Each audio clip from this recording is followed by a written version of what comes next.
daghan jud kaayong mga magtiayon ba nga magbuwag tungod ani. Kanang basta kanang sayang kayo nya kana ra bang magtiayon no magbuwag no? Di man sa nato sila mahukman no? Di sa nato sila ma-judge kay wa man ta kibaw gyud sa mga tinuod nga panghitabo. Pero usa ra gyud ang sure ana, ang makaluluoy ka ng mga bata nga nangabilin labi pa tong mga bata nga magtubo.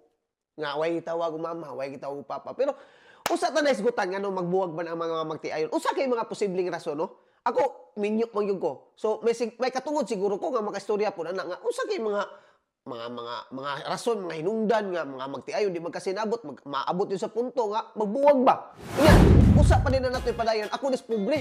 Kanang naari ko kanang TikTok nga account, naapod ko ana, nya naapod ko YouTube.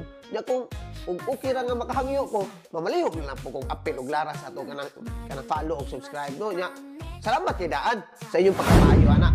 Padayon ta, kana bang mga magtiayon kani? Una na tong sigutan kaning mga magtiayon nga mag-away nga ipost sa social media.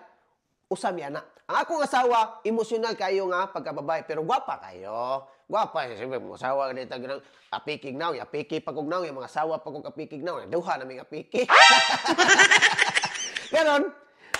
Pila ka tuig, dugay to. Sige sa post sa social media, kada away na mo post sa social media niya. Ako na-depress na ko, anak.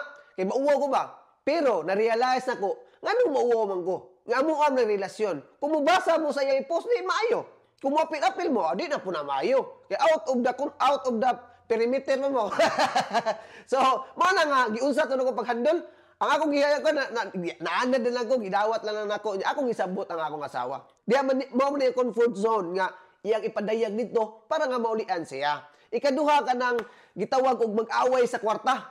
Maog na yung mga rason, no? Kanang mag-away sa kwarta ba? Kanang di magkasinabot. Kanang ang kwarta sa lalaki, dili niya pailabtan sa babae. Ang kwarta sa babae, di pailabtan sa lalaki. Which is, magtiayo naman mo. Matod pa bitaw kung kasunod mo, nga gihimo na mo usa. So dapat, kung usip panag-iya sa imong bana, usip panag-iya sa imong asawa, panag-iya na po na ninyong duha. So, maog yun ay mga numero unong rason po nga nakita na ko nga ang mga magtiayon, magkabuwag, tungod anang dili mga magkasinabot sa kwarta.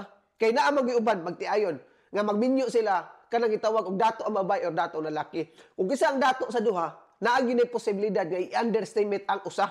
Labi na jud sa mga pamilya sa both side. Naagi na, kumun kina, dili na nato ikalimod, makita na nato sa atong komunidad. Nga, kana ganing, dili na ka respetuon ba sa imong pagkabana? Dili ka respetuon sa imong pag-asawa. Respetuon ka, or magparespeto sila, tungod kay sila'y dominant. Dominante sila when it comes sa kanang gitawag og kanang kabtangan. Oh, nya ikatulo. Kanang gitawag og kanang biga. Kanang biga pertina makagubag pamilya kanang biga. Daghang uwit na bulyana nagabungtag tungod anang biga.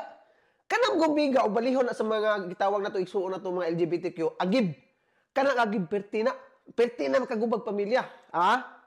Ni abroad ka ni saad ka mo abroad ko day kay kanang parason kaugmaon. Pero nag-abot ni mo abroad kita lang kag paa nga pakigol kay nga tigol nga igot-igot kayo. Ayaw day!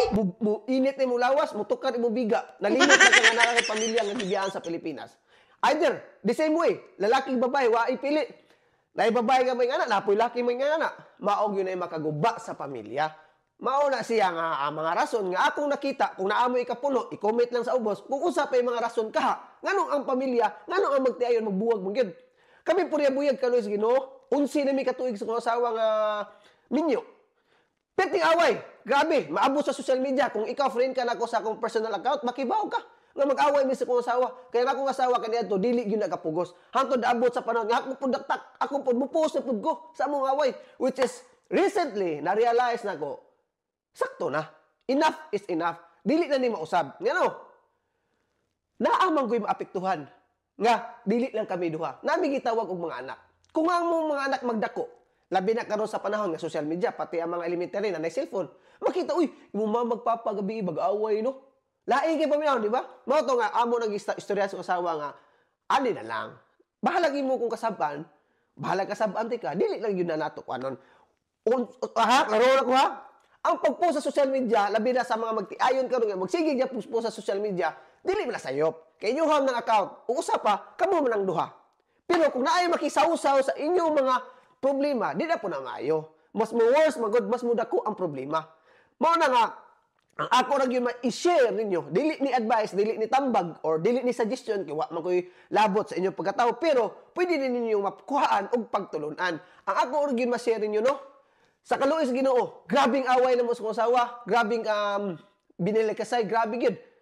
Wa gyud mi nagkabuwag. Mao gyud ka-proud nako. Bisan pag among kinabuhi ups and down, mo saka gamay, mo hagbag dako, mo saka gamay, mo hagbag dako, makautang. Oh, naana.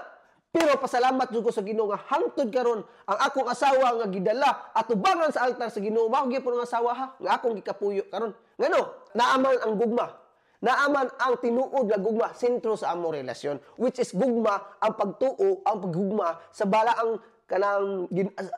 which is ang gugma sa Ginoo. Kay nits na gud mo sa altar nga, Lord, to delete to touch as part.